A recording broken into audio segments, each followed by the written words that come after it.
guys, welcome back. So we playing the finale of It Lives in the Woods, chapter 16.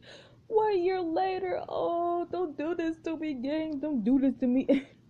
1 year later, how has life changed for the survivors, and how will the fallen be remembered? Oh my goodness, no, no. It lives in the woods. It lives in the woods. It lives in the woods. It lives in the woods. It lives in the woods. It lives in the woods. Chapter 16, In Memoriam. 1 year later. Now, Penisrella, you hold on for dear life as dark tendrils drag you towards a yawning pit in the floor. What is going on now? No, I won't go back. I won't. Ah! You jerk into wakefulness, adrenaline burning in your veins until you realize you're safe in your own room. Just a dream. Close your eyes again, you take a few deep breaths, calming breaths, letting the comforting warmth of the sun sink into you. Alright, let's face this day. Sliding out of bed, you cross to your closet to get dressed. So we worn this. And I think we've also worn this. So I think I might, since the last chapter, we'll go with this. Sweater weather. As you dress, you find yourself looking at your scar, the marks of long skeletal fingers wrapped around your wrist. Almost faded now. A soft knock sounds through your bedroom door. My parents, finally! Where have you been all this time? Riley, did you want some breakfast at my waffles? Oh, my favorite. Sure, I'll be right down. Man, just think. If I would have sacrificed myself, my parents would be crying. Let your arm fall to your side, then head downstairs to see what the day holds for you. Also, you see Sid attempting to water his garden as Hilda attacks the water. Seriously, what happened to Sid all this? I mean, I know he went on a trip, but seriously? I thought Sid would have had a bigger part in this. As Hilda attacks the water coming out of the hose. Hilda, you look so cute. That might have been the cutest thing I've ever seen. Won't be so cute when my hydrangeas will because this little demon drank up all the water. Oh, Hilda's so cute. Hilda gallops up to say hello, water dripping from her coat. Sid turns off the hose and follows her over. What's up with you? I feel like I don't see you around much these days. I've been in college working, taking it easy. Taking it easy. Spending time with family, reading, sleeping. It's not super exciting, but it's been nice. After the year we had. After last year, I needed to take some time for myself. I hear that important to rest and recover when you need it. Oh, what's Russell? Sid ducks as Russell swoops low over his shoulder and lands over his head and lands on your shoulder. Hey, buddy, sorry I don't have any snacks. Oh, I'm sorry. I got you covered. Sid fishes a dog biscuit out of his pocket, hands it over. You hold it up the treat, and Russell pecks at it suspiciously. Look at him, acting like he's never stolen Hilda's treats before. Yesterday I come eating out of a bowl. What, sir? I'll try to keep a better eye on him. Don't bother. He and Hildy are dominating the hashtag interspecies buddy saga pictogram. I didn't realize I was living next to an internet celebrity. Russell grabs the rest of the biscuit and takes up a light in a nearby tree. Sid sighs, squinting up at the overcast sky. Getting a little late. You going to that memorial later today? A weight drops to the pit of your stomach. Yeah, Mary Green asked me to say a few words. That's going to be okay for you? Yeah, says as if unsure what to say next. Listen, I heard about what happened last year while I was gone. I can't imagine the hell you've been through. I don't mean to pry into your business, but how are you doing? I'm doing good, actually hanging in there a total mess. I mean, we gotta move on, so. Not gonna lie, there were some times last year when I thought things were never gonna get better. It took a lot of time and a lot of work, but I'm in a much better place now. Sid smiles, giving you a friendly pound on the shoulder. I know you bounced back. You're one tough kid. Thanks, Sid. I should probably get going. You're gonna be over for dinner tomorrow night? My dad's making stir fry. Well, I'm missing for the world. See you then. Wave to Sid and Hildy walk out of your yard and towards the road. Man, just imagine if we died, though. You make your way down the empty road, watching the shifting patterns the sun makes as it shines through the trees. So beautiful. Despite everything, it's kind of a beautiful day. Smiling, you pull your phone out of your pocket. I know someone that can make it even better. Now's your chance to share a cute text with a special someone.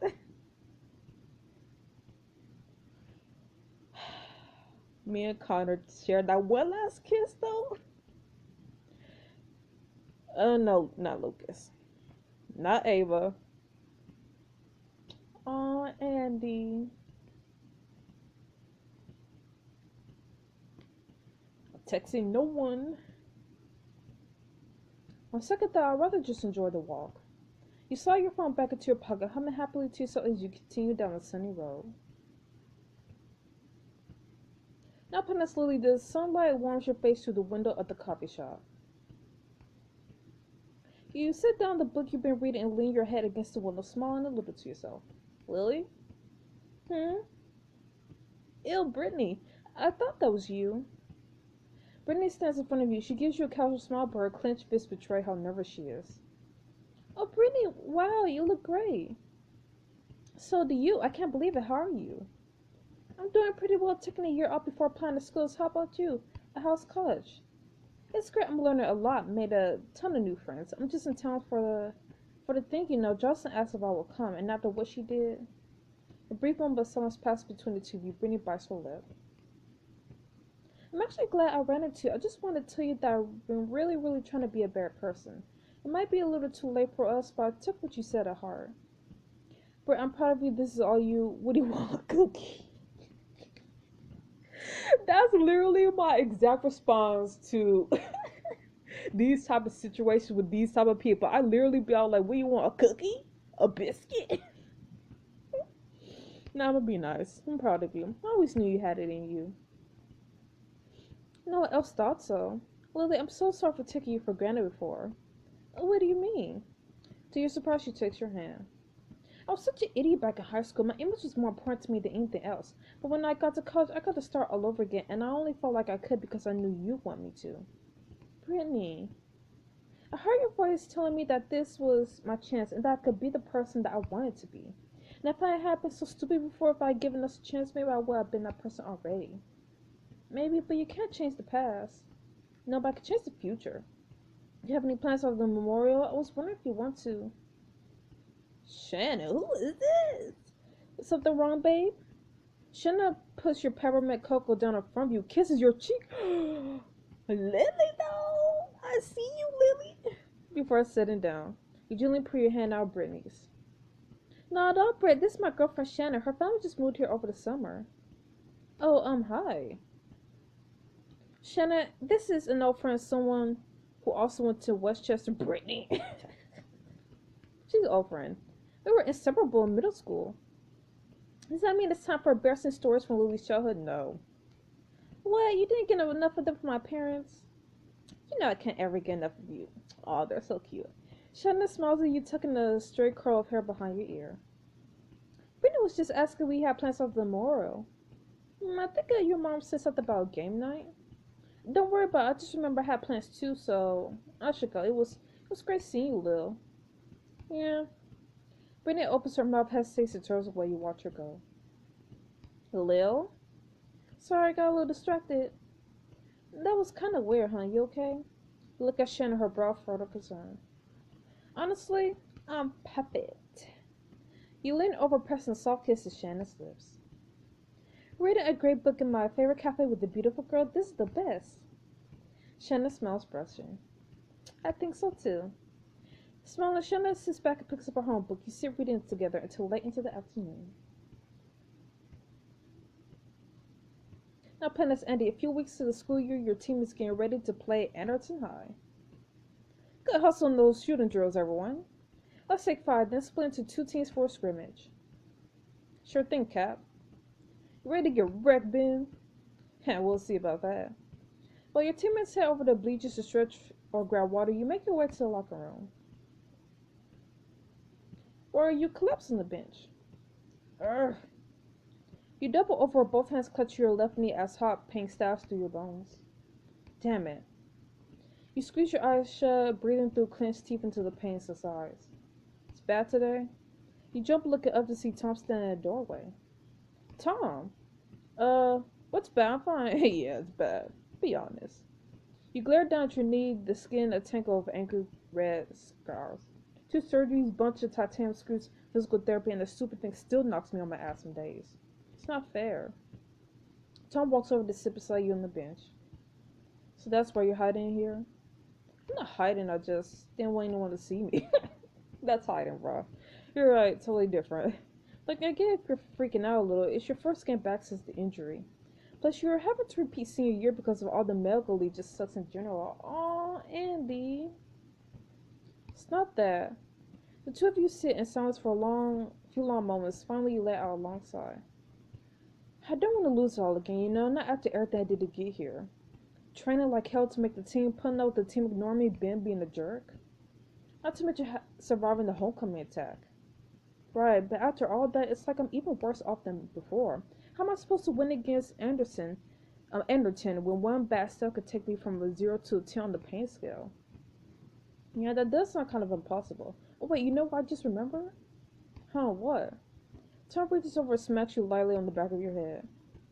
You don't have to win this game by yourself, dummy. I don't know if you're aware, but basketball's one of those team sports. Yeah, there's no I in team. But what if I can't pull my weight, the team starts hating me again?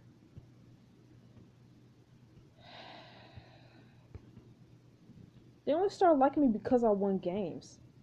Okay, if that's true, then why did they vote you team captain while you were still wobbling around on crutches?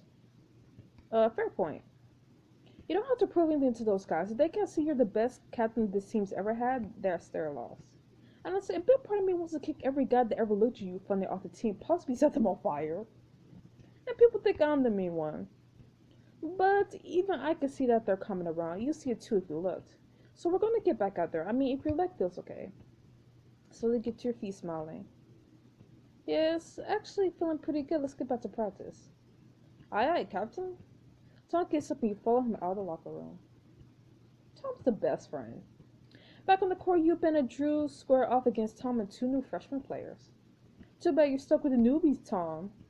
This means it'll be more embarrassing when we crush you. Don't get too cocky. You swipe the ball and start driving towards the basket, your leg twinges forcing you to stop. Ow! Wincing, you look around for someone to pass to. Andy, over here! I'll pass to Ben's hands, Ben's face. You pass the ball right into Ben's hands and he pivots to a sinking easy basket. Woo, that's 2-0. Hey look, Ben actually knows how to count. Ben's eyes burn with rage. He opens his mouth to say something but then stops himself. You're a real jerk, Kang. Takes one to know one. Smirking, Ben scoops up the ball and tosses it to Tom, starting the next round. Alright, team, show me what you got. Now playing that stage, you rush into the restaurant 5 minutes past when you're supposed to meet Connor and your mom for lunch. You run up to the concierge. Hi, can you point me to Stace? He waves you over to a table and back. When you approach, he rises to hug you and your mom follows suit. You're late. I know, sorry when the girls fell off a balance beam at work and it was a whole mess. No apologize, I'm just happy to see you, darling. She kisses both your cheeks before you pull out the chair next to Connor and take a seat. What did I miss? Nothing much. Mom was going on about her new campaign efforts, totally miserable. Your mom shoots Connor a look, but she can't help but smile. Now that you're here, I want to hear about you. How are things going? Things you mean like school, work, my love life? School? Sure, it'd be nice to know I'm getting a return on my investment. Well, you are. I love my class, especially film studies. I didn't know you were a big film buff. Just think that they'll have you take that as a part of a physical therapy major. Oh, it's not for my major, just a fun elective. Are you sure you have time for that? There are going to be some very important years for your future, Stacey. I would hate to think you're not making the most of them. Mom. I'm saying this that if you're wasting time now, you'll regret it in a few years when you're playing catch up. I know your peers are passing you by and she trails off her gaze passes between you and Connor. I'm overstepping again, aren't I? Just a little. It's okay, Mom. No, I said I'll be better about this, and darn it, if we Greens can't do anything we set our mind to. I'll drink to that. No, you will not. I'll drink to that on your behalf. You lift your water glass to clink against Connor's and your mom's. A short while later, you and your family leave the restaurant. I am stuffed. I may need a quick nap when we get home. Stacey, are you riding with your brother? You turn a corner. That's okay with him. We haven't gotten much of a chance to catch up. Sure, we'll see you tonight at the memorial, Mom. She wraps both of you in a hug before walking off to her car. You watch her go. The memorial tonight. Are you sure you're up for this? Honestly, yeah. No, I don't think I have a choice. I was super nervous about it, but now that the date's actually over, actually here, I just want to get it over with. After what you guys went through, I think that's fair. Connor wraps his arms around your shoulder, squeezing you to bear hug. You survived that, and you're gonna make it through this, I promise. We got a little time. What if we hit up the ice cream parlor before we head out? Would that make you feel better? Duh, especially if you're buying. He laughs, dropping his arms. Fine, ice cream's on me. Chad and Emily, the two of you make your way down the street. Next is Ava, or Lucas. Now playing as Lucas, you listen with rapt attention as environmental studies professor closes her lecture. Please take now, that's an example of sustainable agriculture in the military this week. I encourage you all to go. You raise your hand and the professor nods your direction. Is going to the exhibit required for this class? It is not, but I do think it will give you some insights on this week's reading. I've also graded your papers for last week. Please come and collect them on your way out. That is all. You join the line of students filing past the table at the front of your hall. Grab your own essay from the pile. A B minus? You feel your heart starting to race, the paper trembling your fingers. Quickly stepping out of line, you take a deep breath, letting it out slowly. It's no big deal. Just one paper. Problem? You look and realize that you and your professor are the only ones left in the lecture hall. Nope, no problem here. I seen that look before, young man. I collect first freshman paper face. I guess my guidance counselor was lying when he said college would be harder. May I? She holds out her hand and you give her the paper. She skims through the first page and nodded to herself. Yes, I remember this one. Your thesis was very strong, but I find your supporting arguments a bit unpolished.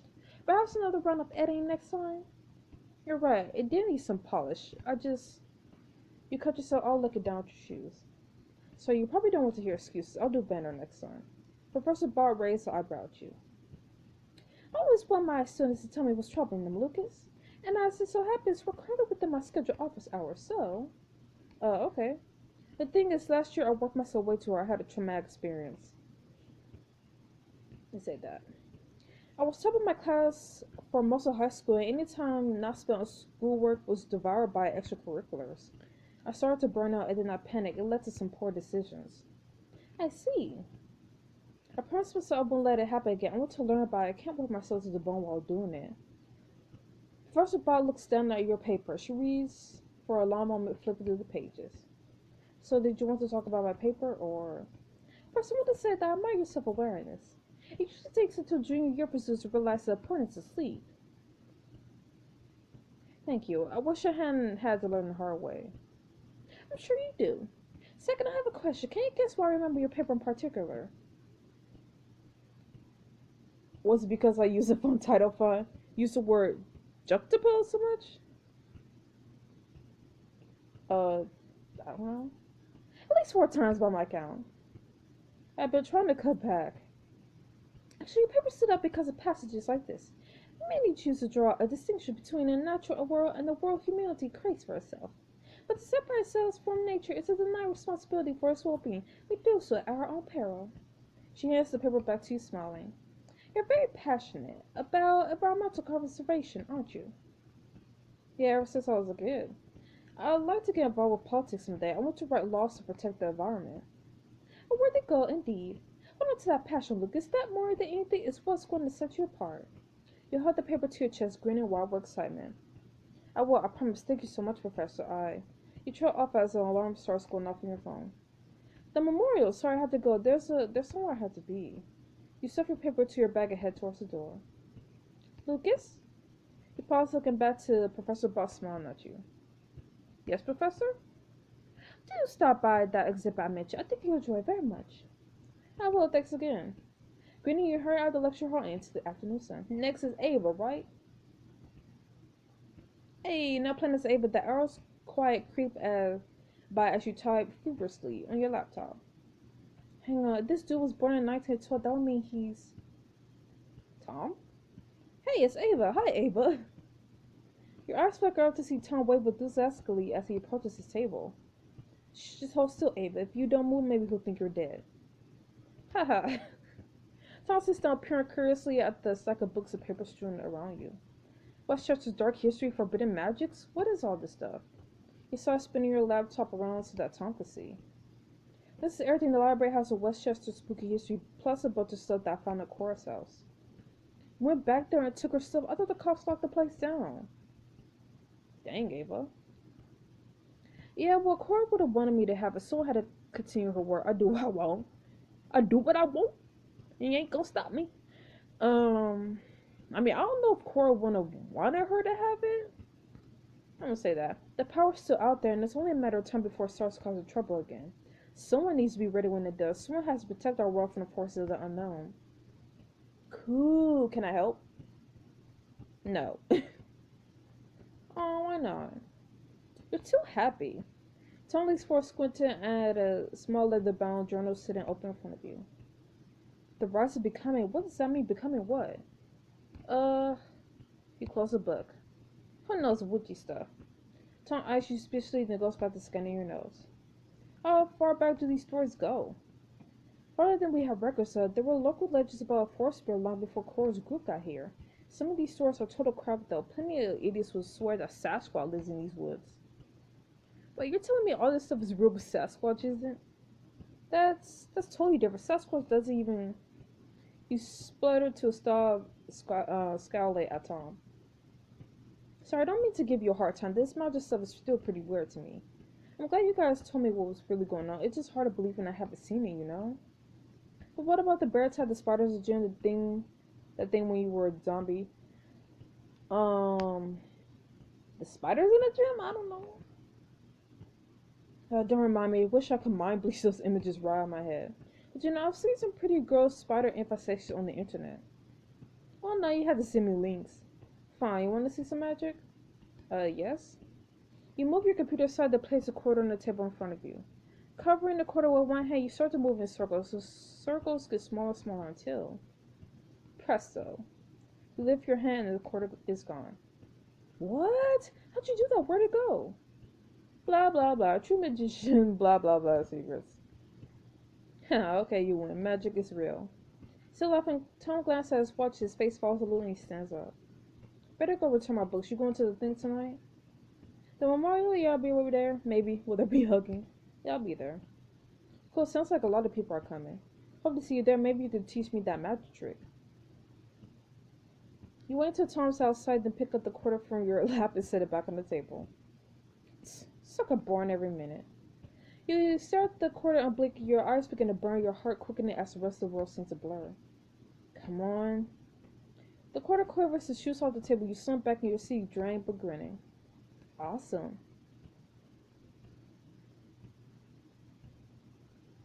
Now playing a stand. At the school, you enter the auditorium, making your way towards a freshman sitting by herself.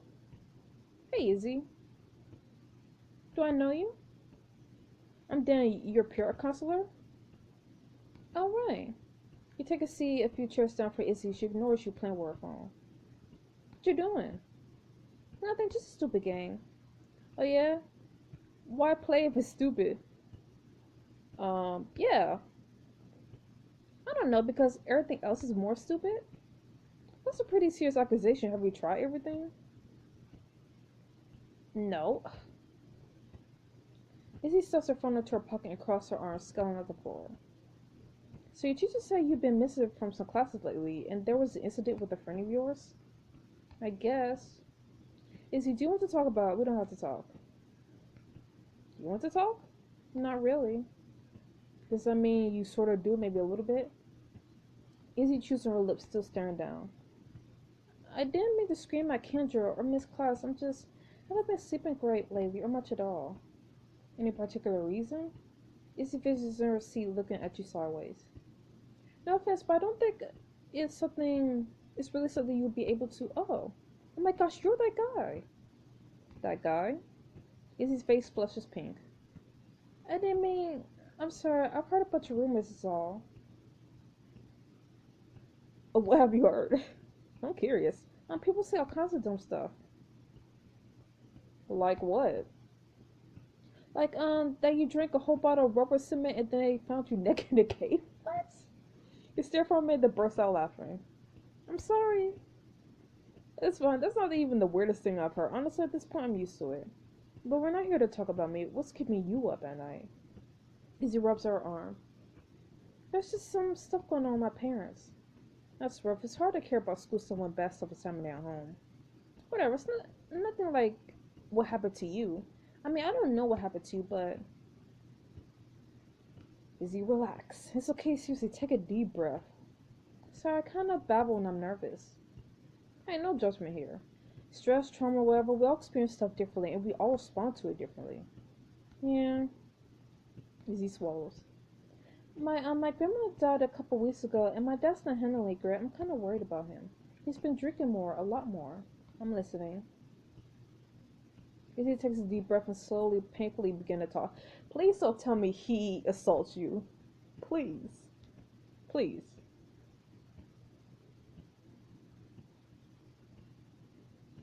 Oh, well, we won't know.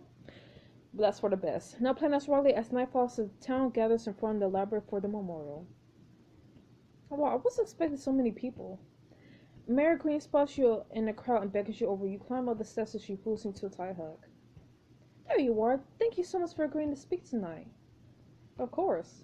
I hope it's not too hard on you. I just thought it would be best if the worst came from someone who knew them well. Before I forget, I was cleaning out my attic last night and found this. Mary Green produced a DVD case labeled Stacy and Friends in Riley's Yard. A home video of all of us? Yes, I believe this was taken shortly after you all met in elementary school. In any case, seeing you all so happy together made me smile on this sad day. I was wondering if you'd be alright with this playing this video at the end of the memorial. Get us know so we can use some more smiles. Want to watch an adorable scene from a happy time. This is your last chance to see the gang all together in book one. In book one? In book one? In book one? Don't do this to me. Alright, I suppose it's a silly idea. She tucks the DVD back into her pocket and the two of you walk towards the podium set up the stairs. Ellis falls toward the crowd as Mary Green speaks to the microphone. Good evening, everyone. It warms my heart to see you all gathered here today. As you know, today marks 1 year since wild animals attacked Westchester High, injuring dozens and killing Cora Pritchard and Noah. And I call you spot the somber face of the Westchester High teaching staff. Principal Flores, Mr. Cooper. Like that same night, another life was lost in a tragic cave collapse. Standing beside the podium, you feel your skin bristle. Wild animal attack, tragic cave collapse.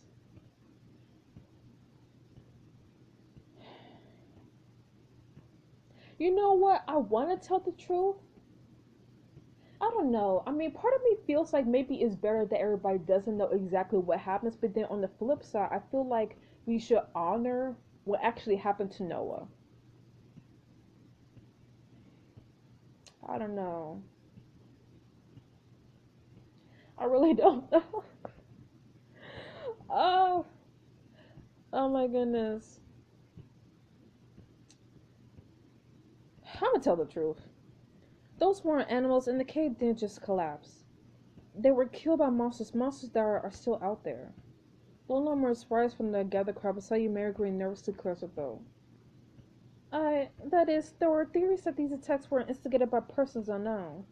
I'm sure you were investigating all possibilities. Now I'd like to call Riley up to say a few words about those who lost their lives in the tragedy of last year. She steps aside and you take her place at the podium. Behind you, workers set up a projector and a large screen. Hi everyone, Your voice catches, tears start to form your eyes. Desperately you look out across the crowd for a familiar face. Connor.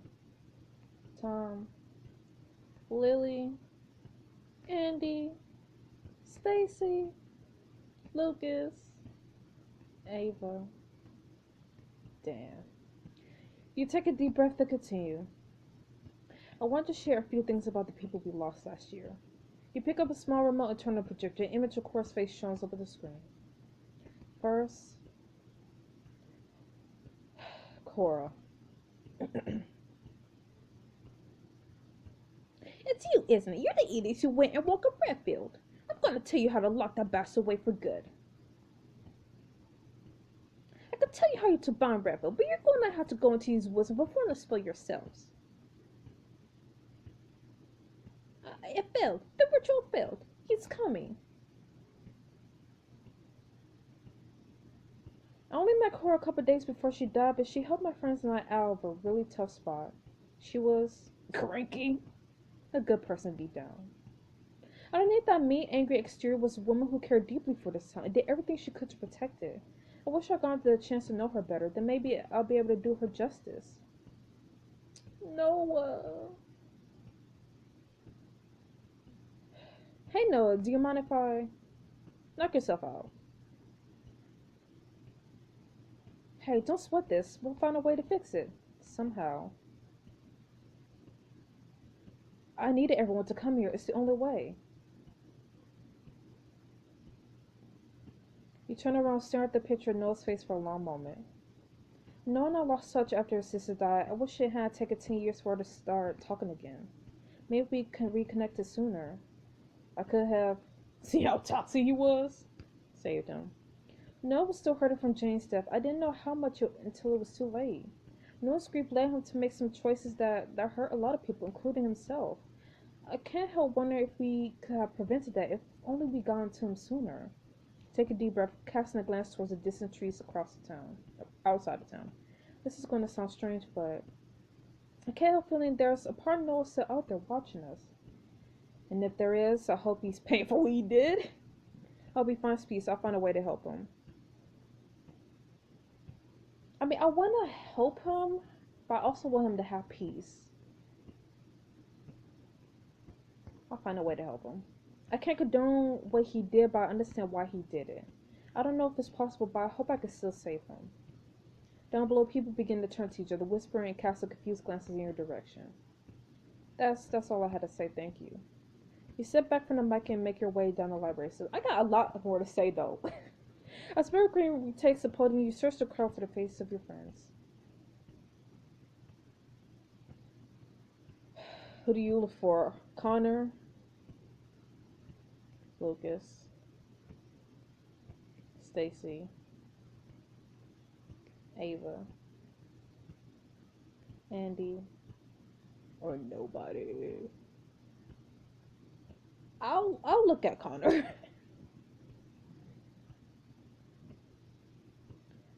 You run through the crowd until you find Connor. So how'd I do it? I feel like half of that didn't even make sense. He pulls you into a tight hug and you bury your face into his shoulder. You did good. I'm proud of you. Connor kissed the top of your head, then oh my goodness. Then Julie tips your chin up to kiss you on the lips. Oh my goodness. I mean, I know originally I went to homecoming with Andy and I was going to pursue him, but I don't know. I mean, with Connor, I feel like we have more of a connection. And he is also the first person I flirted with. Like, I remember the first time we came across each other in the woods. Up on the stairs, Mary Green makes a few close remarks, and people begin to drift away into the night. Later that night, you and your friends sit crammed around one of the tall tables of pizza maker. Oh yeah, this was a good idea. Pretty sure pizza maker is always a good idea. Whoa, Ava, to ease on those pepper flakes. Ava stares at Andy as mounds of pepper flakes pour out of the shaker into your pizza. Don't tell me how to live my life, King. She raises the pizza to her mouth and takes a huge bite, maintaining eye contact as pepper flakes crunch between her teeth. That's just unnatural. Whatever, give me that. Connor smirks, nudging you with his elbow as Andy starts stuffing pepper into his own pizza. Remember 66's birthday party, the one where you bet Andy he wouldn't drink from the hot sauce bottle? Do not give them ideas. Lucas returns to the table with the pitcher of soda and a stack of cups. He was ready for a graveyard. Is that the thing where you randomly mix all the sodas together? Well, there's nothing random about the graveyard recipe. Looks like I've been perfecting it for years. And I dare say this is the finest batch I've ever brewed. Lucas. Hit me. Lucas pours you a glass of purplish brown liquid and you sniff it dubiously. Ew. Oh no, tell me you didn't put fruit punch in it. I love fruit punch. Just a dash. I feel like it's a lovely counterpoint to the root beer.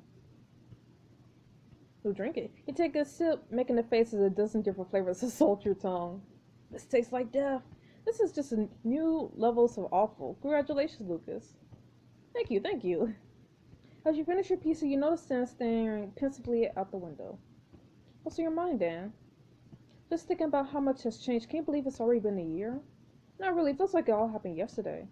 You guys see Jocelyn at the thing today? I didn't know she was here. How's she doing? Better, she seems like. Better like she can walk again, or better like not being a jerk anymore. Either way, I'm glad she's alright. I'm glad that we can all hang out like this. It's been a while. Yeah, I missed you guys.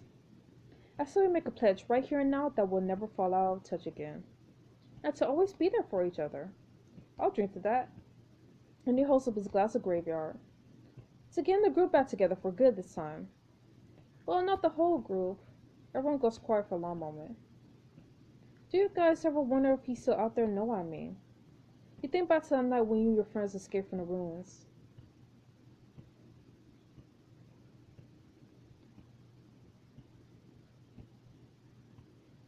Yeah, sometimes. Want to know what happened after the game was over? This is your chance to play a scene as a new monster. This scene also includes a teaser for the next book! What? What? What? What do you mean, PB? What do you mean? What do you mean? I try not to dwell on it. Probably for the best. An awkward silence falls over the table, everyone lost in their own thoughts. So Meteor Madness back could whoop anyone at this table.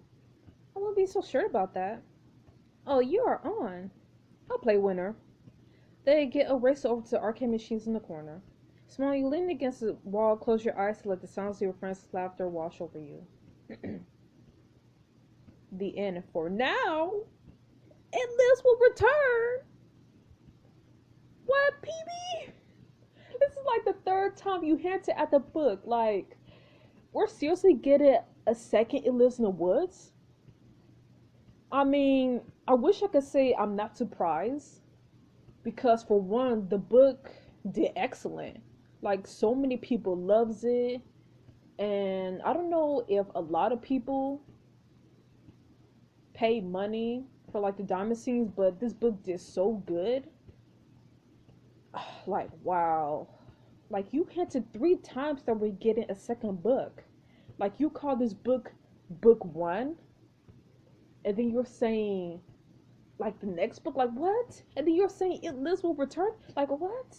I'm so happy though. But what's gonna happen? I mean, like, what's gonna happen? I mean, that's how horror books or horror stories are. Like, the only thing you could do to like continue it is like to bring on a new monster, because that's typically how they do with horror movies. Like, if they do make like a second movie, a third movie, you know, whatever, they do like bring back the original monster or they create a new monster. So I feel like maybe that's what's gonna happen. Like, maybe PB will bring a new monster, or maybe something will happen to Noah where he goes crazy again. I don't know, but this is crazy. I'm excited though, because It Lives in the Woods is like my favorite book. It's like one of my favorite books in this game. So I'll see you guys when It Lives in the Woods book 2 comes out. Stay frosty. Bye bye.